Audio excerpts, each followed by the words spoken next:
Hi friends, this is বানি and welcome to my channel.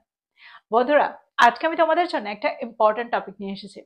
দেখো, বাংলায় আমরা প্রায় বলতে শুনি বিড়ালটাকে কোথাও দেখা যাচ্ছে না, আমার ফোনটাকে কোথাও খুঁজে পাওয়া যাচ্ছে না, চাবিগুলোকে কোথাও খুঁজে পাওয়া যাচ্ছে না। তো এই ধরনের সেন্টেন্স আমরা কিভাবে তৈরি করব? আবার আমরা প্রায় বলে থাকি উত্তরটা কোথাও লেখা নেই। তো এই ধরনের সেন্টেন্স আমরা কিভাবে তৈরি করব? এই সেন্টেন্সগুলো নিয়ে আমরা প্রায় কনফিউজড হয়ে যাই, কিন্তু এগুলোর ব্যবহার প্রায় করতে হয়। ঠিক সেই কারণে আজকে আমি তোমাদের জন্য এই ধরনের কিছু স্ট্রাকচার নিয়ে এসেছি। দেখো, এই স্ট্রাকচারটা ছাড়াও আজকে তোমরা বেশ কয়েকটা ইম্পর্টেন্ট স্ট্রাকচার দেখতে পাবে। এই স্ট্রাকচারগুলোকে বাদ দিয়ে ইংরেজিতে কথা বলাটা সত্যিই অসম্ভব। তো তোমরা বুঝতে পারছো আজকের ভিডিওটা কতটা ইম্পর্টেন্ট। প্রত্যেকটা স্ট্রাকচারকে খুব মন দিয়ে দেখো। সেন্টেন্সে এগুলোকে আমরা ঠিক কোন অর্থে ব্যবহার করছি, কোন ক্ষেত্রে আমরা কোন স্ট্রাকচারটা ব্যবহার করছি। তো আজকের ভিডিওটা কিন্তু প্রচন্ড ইম্পর্টেন্ট হতে চলেছে, তোমরা কোথাও যাবে না, আমার সাথে ভিডিওটা একদম শেষ পর্যন্ত থাকবে। যা চ্যানেলে নতুন অর্থাৎ প্রথম আমার ভিডিও দেখছো তারা প্লিজ চ্যানেলটাকে সাবস্ক্রাইব করে নিও, তাহলে যখনই আমি ভিডিও আপলোড করব তোমরা নোটিফিকেশন পেয়ে যাবে। তো আর দেরি না করে চলো শুরু করা যাক আজকের ভিডিও। সবার আগে আমরা যে স্ট্রাকচারটা দেখবো সেটা হলো nowhere two B plus V3। যখন আমরা অর্থ করতে চাইবো কোনো কিছু কোথাও পাওয়া যাচ্ছে না, কোনো কিছু, কোনো একটা জিনিস কোথাও খুঁজে পাওয়া যাচ্ছে না, কোথাও দেখা যাচ্ছে না, এরকম অর্থে আমরা সেন্টেন্সে এই স্ট্রাকচারটা ব্যবহার করব। দেখো, স্ট্রাকচারটা হলো একটা প্যাসিভ স্ট্রাকচার। আজকে আমরা যে কটা স্ট্রাকচার দেখব প্রত্যেকটা স্ট্রাকচার প্যাসিভ স্ট্রাকচার থাকবে, প্রত্যেকটা সেন্টেন্স প্যাসিভ ভয়েসে থাকবে। তো যদি আমি বলি বইটা কোথাও খুঁজে পাওয়া যাচ্ছে না, তাহলে সেন্টেন্সটা কি হবে? The book is nowhere to be found. The book is nowhere to be found. দেখো, nowhere to be plus V3 এর ব্যবহার আমরা সেন্টেন্সে করেছি। যদি আমি বলি চাবিগুলো কোথাও দেখা যাচ্ছে না, তাহলে সেন্টেন্সটা কি হবে? The keys are nowhere to be seen. The keys are nowhere to be seen. চাবিগুলো কোথাও খুঁজে পাওয়া যাচ্ছে না, তাহলে সেন্টেন্সটা কি হবে? The keys are nowhere to be found. The keys are nowhere to be found. পরের সেন্টেন্সটা দেখো, বিড়ালটাকে কোথাও দেখা যাচ্ছে না। The cat is nowhere to be spotted.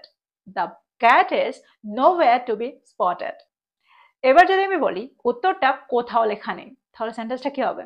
The answer is nowhere to be written. The answer is nowhere to be written.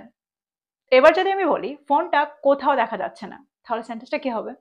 The phone is nowhere to be seen. The phone is nowhere to be seen. যদি আমি বলি ফোনটা কোথাও খুঁজে পাওয়া যাচ্ছে না, তাহলে সেন্টেন্সটা কি হবে? The phone is nowhere to be found. যদি আমি বলি ওষুধটা কোথাও খুঁজে পাওয়া যাচ্ছে না, The medicine is nowhere to be found. তো তোমরা বুঝতে পারছো এই ধরনের সেন্টেন্স আমরা ঠিক কিভাবে তৈরি করি। খুব সহজে আমরা nowhere to be plus V3 ব্যবহার করে এই ধরনের সেন্টেন্স খুব সহজেই তৈরি করতে পারি। এবার আমরা অন্য কয়েকটা স্ট্রাকচার দেখব, যে স্ট্রাকচারগুলো প্যাসিভ ভয়েসেই আমরা ব্যবহার করে থাকি। সেন্টেন্সগুলো যখন প্যাসিভ ভয়েসে থাকে তখনই আমরা এই স্ট্রাকচারগুলোকে ব্যবহার করে থাকি। এবার যে স্ট্রাকচারটা আমরা দেখব সেটা হলো ইজ নট বা আর নট প্লাস V3। দেখো, এই স্ট্রাকচারটাকেও আমরা প্যাসিভ ভয়েসেই ব্যবহার করে থাকি। সেন্টেন্সগুলো কেমন হয় এক্সাম্পল দেখো, কোন ধরনের সেন্টেন্সে আমরা স্ট্রাকচারটাকে ব্যবহার করতে পারি। যদি আমি বলি বাড়িটাকে নিয়মিত পরিষ্কার করা হয় না, The house isn't cleaned regularly. The house isn't cleaned regularly. That means the house is not cleaned regularly. যদি আমি বলি খাবারটা গরম পরিবেশন করা হয় না, That means খাবারটা ঠান্ডা পরিবেশন করা হয়, তাহলে সেন্টেন্সটা কি হবে? The food isn't served hot. The food isn't served hot. That means the food is not served hot. পরের সেন্টেন্সটা দেখো, নিয়মগুলো অনুসরণ করা হয় না, The rules are not followed. The rules are not followed. যদি আমি বলি নিয়মগুলো সঠিকভাবে অনুসরণ করা হয় না, তাহলে সেন্টেন্সটা কি হবে? The rules are not followed properly. The rules are not followed properly. তো তোমরা বুঝতে পারছো এই ধরনের স্ট্রাকচার আমরা কোন অর্থে তৈরি করতে পারি। তো এক্সাম্পলগুলোর মধ্যে দিয়ে আমার মনে হয় তোমরা বুঝতে পারলে সেন্টেন্সে আমরা স্ট্রাকচারটাকে ঠিক কোন অর্থে ব্যবহার করছি। এবার আমরা দেখব পরের স্ট্রাকচারটা। আমরা বাংলায় প্রায় বলে থাকি এই ভুলটাকে উপেক্ষা করা যাবে না, এই সমস্যাটা সমাধান করা যাবে না। এই ধরনের অর্থে আমরা সেন্টেন্সে কোন স্ট্রাকচারটা ব্যবহার করতে পারি, কোন স্ট্রাকচারের ব্যবহার করতে পারি। দেখো, এই সেন্টেন্সগুলো প্যাসিভ ভয়েসে রয়েছে। দেখো, এই ক্ষেত্রে আমরা ক্যানট বি প্লাস V3 এর ব্যবহার সেন্টেন্সে করব। That means can't B plus V3 এর ব্যবহার সেন্টেন্সে করব। যদি আমি বলি এই ভুলটা উপেক্ষা করা যাবে না, তাহলে সেন্টেন্সটা কি হবে? This mistake cannot be ignored. This mistake cannot be ignored. দেখো সেন্টেন্সটা কিন্তু প্যাসিভ ভয়েসে আছে। পরের সেন্টেন্সটা দেখো, এমন একটা অপরাধ ক্ষমা করা যাবে না। such a crime cannot be forgiven বা such a crime can't be forgiven। যদি আমি বলি এই পোশাকটি গরম জলে ধোয়া যাবে না, তাহলে সেন্টেন্সটা কি হবে? this dress can't be washed in hot water. this dress can't be washed in hot water। পরের সেন্টেন্সটা দেখো, এই গোপন কথাটা প্রকাশ করা যাবে না। this secret cannot be revealed.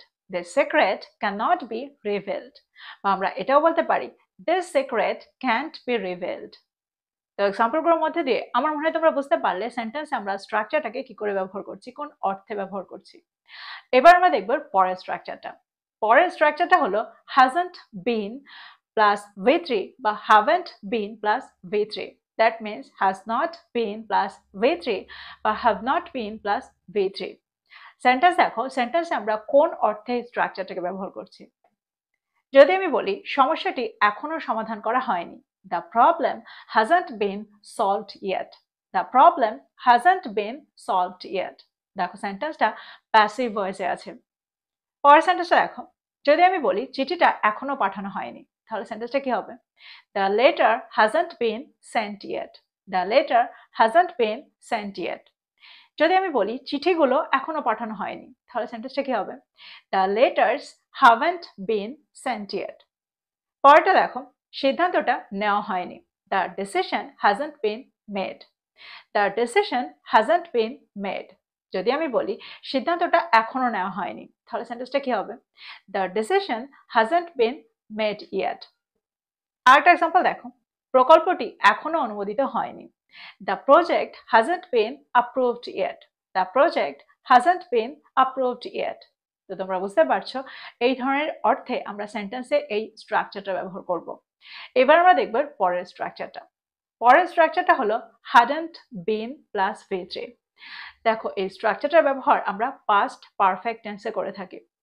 কোনো একটা কাজ অতীতে হয়নি এরকম অর্থে, অর্থাৎ এই কাজটা কোনো একটা সময়ের আগে করা হয়নি বা দুটো কাজের মধ্যে একটা কাজ করা হয়নি, এই কাজটার আগে এই কাজটা করা হয়নি, এরকম অর্থে আমরা সেন্টেন্সে এই স্ট্রাকচারটা ব্যবহার করে থাকি।